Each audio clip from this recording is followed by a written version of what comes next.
Hi guys, it's Michael here from Mind Performance Health, and today I'm going to talk about a particular technique. There are a few ways to do this, but a particular technique of how I want you to execute your drop set method. So basically this is a way for us to really get a lot of lactate muscle damage. We're going to build up metabolites as well, which is overall going to help hypertrophy. Okay, it's a hypertrophy specific method, meaning that we want to build muscle.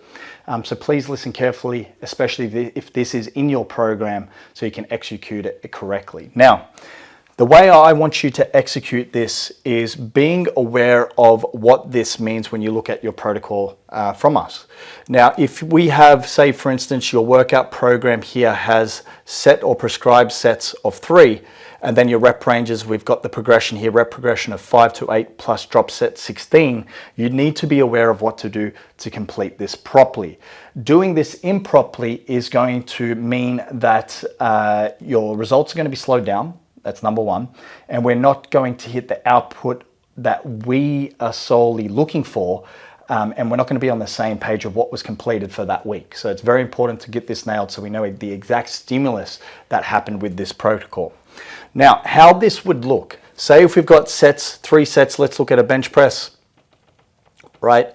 You got 3 sets, 5 to 8 reps. So let's say, for instance, on set 1, you did 100 kilos, okay, and let's say you got 8 reps. Set 2, you had a rest period, then you came back in, you stepped up in load because you hit the top range.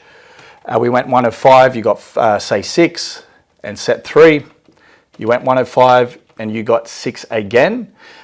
In set 3, if you have a plus drop set at the end of 3 sets, at the end of set 3, as soon as you complete that set, you're going to start the drop set itself.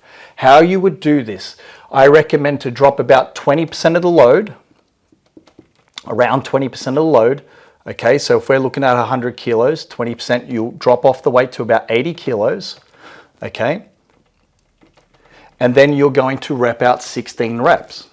Okay, so you're going to aim to get 16 reps directly after finishing set 3.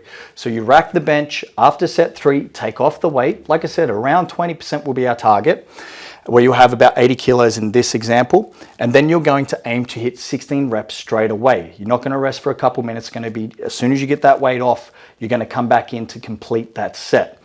Now, if you cannot complete the full 16 reps, you are going to have intra-set pauses or rest pauses. What that means is you may go to 8, you've done 105 for 6, you rack it, you take off the weight to 80, you come back in, you're doing then 16 reps, you're pumping them out, but then you only get to say 10. You complete 6 reps. Rack it, have a rest for 15 to 20 seconds, then come back in and do a few more reps.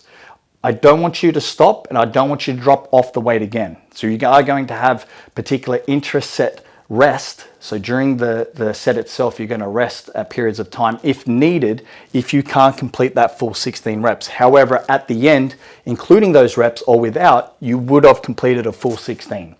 That's the way I want you to complete this drop set particularly. There's many different ways to do it, but this is the way I want you to do it, so we're on the same page with the stimulus we have at play.